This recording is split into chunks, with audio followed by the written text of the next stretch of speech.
Tingnan nyo guys. Doon ako galing. Hindi na makita ang pinanggagalingan ko kasi sobrang napaka-dilim. Naglalakad ako dito mag-isa. Kasi bibili ako ng butane sa labas. Kasi bukas wala si Dodong magagamit. Naiinis kasi siya pag umaga mag-eskwela siya. Tapos ang gamit niya ay ano ba yun, panggatong. Naiinis siya doon kasi minsan matagal mag-apoy. Kaya kailangan ko ng butane. Kahit isa lang. 25 isa lang man ito. Yun. Punta ko sa labas. Yun. Sa labas pa talaga guys. Doon pa sa barangay. Malayo-layo din yun. So hanggang dito na lang. Kasi nakakaya doon mag-video. Maraming tao makakita sa akin. Good morning guys. Good morning. Good morning. Ngayon po ay April 1. Hello eh. Parang naano man itong mukha ko. Parang namamaga.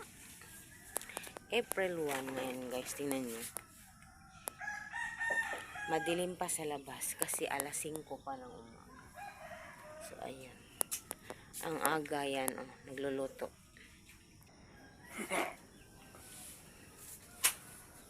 Ayan.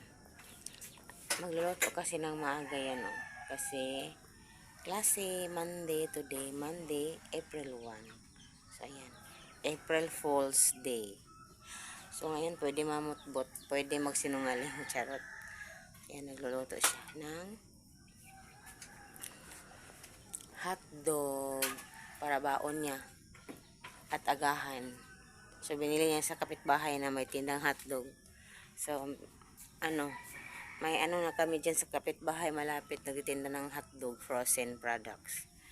So parang nanambok ko ulit do.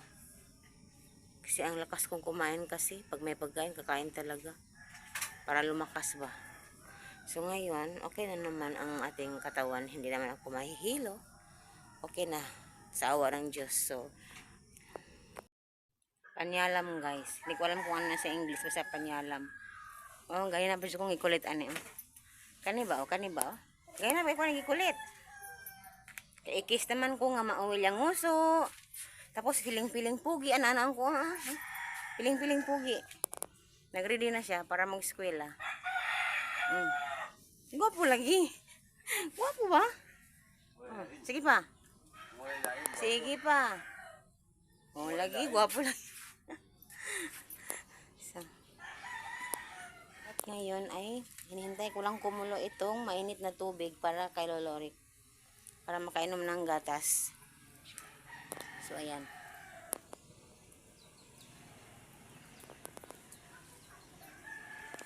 So, yan. Tapos nang nagwalis at maya-maya mamasada na din yan. Mamasada. So, mahina daw ang busis ko lagi. So, papalakasan natin yan. Para bang ano to? Hello guys, maghugas tayo ng plato. Ayan, sa puntong ito ay nakapunta na si Dudong sa school at si Chris naman ay namasada na. So mag-isa na lang ang inyong lola dito sa bahay. So ayan, lola na yun at nag-antipara talaga ako guys. Yung antipara na yan, matagal na yan. So correction na ng mata ko pero hindi ko sinuot. Tapos ngayon guys, hindi talaga kaya. Yung mata ko nanlalabo. Kahit nga mag-type ako ng message, kailangan kong klaruhin, kailangan kong ibalik-balik kasi para ma-sure ko na okay yung type ko ng mga message. Pag i-edit nga, medyo malabo talaga yung paningin ko. Yung yung paningin ko na parang nag-crack-crack yung mga parang basag yung mga letters. Tapos malabo, mga 5 days na akong ganito. Sobrang labo ang paningin. Tapos, kailangan talaga pag magbabasa ako sa malayo, dapat malayo sa akin yung mga letters. Yung basahin ko. Kasi pag malapit-lapit, grabe talaga ang labo. Hindi ko talaga. Nung last time, kaka-okay ko lang galing sa sakit, lumabo ang paningin ko ng 4 days noon. Ano naman yun, pag malayo ako makatingin, malabo. Pero pag malapitan, okay. So, ngayon, hindi na naman. Yung pag ko ba, medyo, kung malapit, malabo na naman, medyo baliktad. So, ayun. Kaya sinusuot ko yung antipara na yan. Nagbabakas sakali na maging okay yung paningin ko, pero hindi talaga hanggang ngayon. As of today, ngayon? April 3. So ayun, malabo pa rin ang paningin ko. Kahapon nga hindi ako nakapag-upload ng video dahil sobrang labo ng paningin ko. Hindi talaga kayang i-edit kasi hindi talaga. Sobrang labo. So ayan guys, hugas-hugas lang ako ng plato dyan.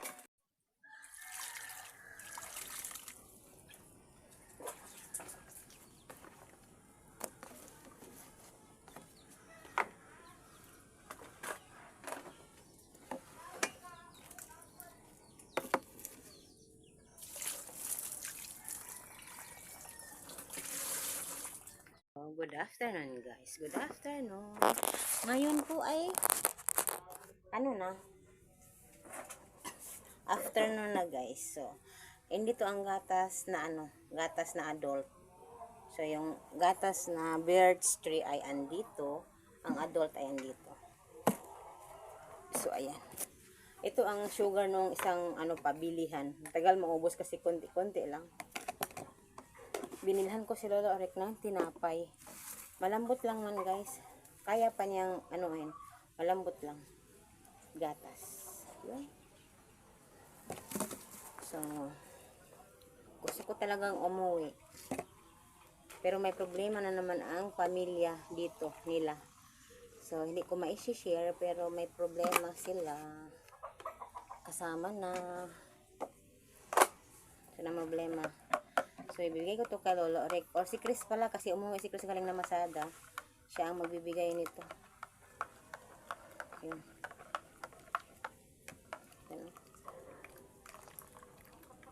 Anong gayod? Saba niyo? Piso ba? Simpleng vlog lang man to guys para kay Lolo Orek. Sana makasahod na ako. Kahit maabot ko lang yung pero po lang guys yung yung ipon ko ay 33 pa lang. Shh! $33 pa lang. Matagal pa yun.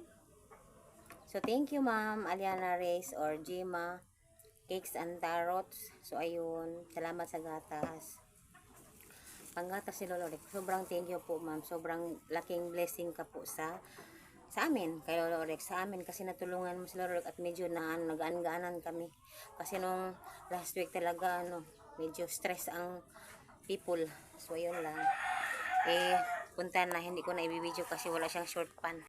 For school na siya. Ready for school na ang akong baby.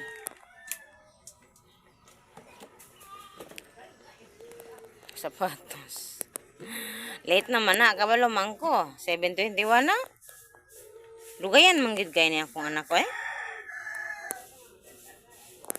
Malit ka bisag. Doon lang kayo school. Yung temprano man ira nagkaon. Temprano nagkuan.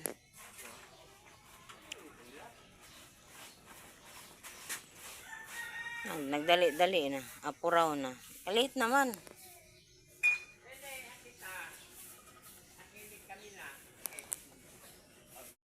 So, good morning. Good morning, guys. Good morning. So, nagloto ako. Yan. Maaga pa. Bumili ng... So, alam nyo, gumastos na talaga ako. Gumastos ako ng 100 ngayong umaga kasi wala akong maisip na ulamin. So, bumili ako ng Mickey at konting manok. So, 100 peso ang nagastos ko kasi medyo mahal pala yung manok. So, ayan, itong Mickey, tapos pichay. So, ito yung manok, ayan. Para may sabaw, si Lolo Orek mamaya. At ito yung pechay na nililinisan ko, ayan. So, yan ang ulam, guys. Konting manok, Mickey, at pechay. Ayan. Sabaw-sabaw siya, guys. Kasi para Lolo Orek, sabaw-sabaw ang papakain ko ngayong umaga. Pati mamayang tanghalian na yan. Kasama na yan. Kasi marami na yan niluto ko. Ayan.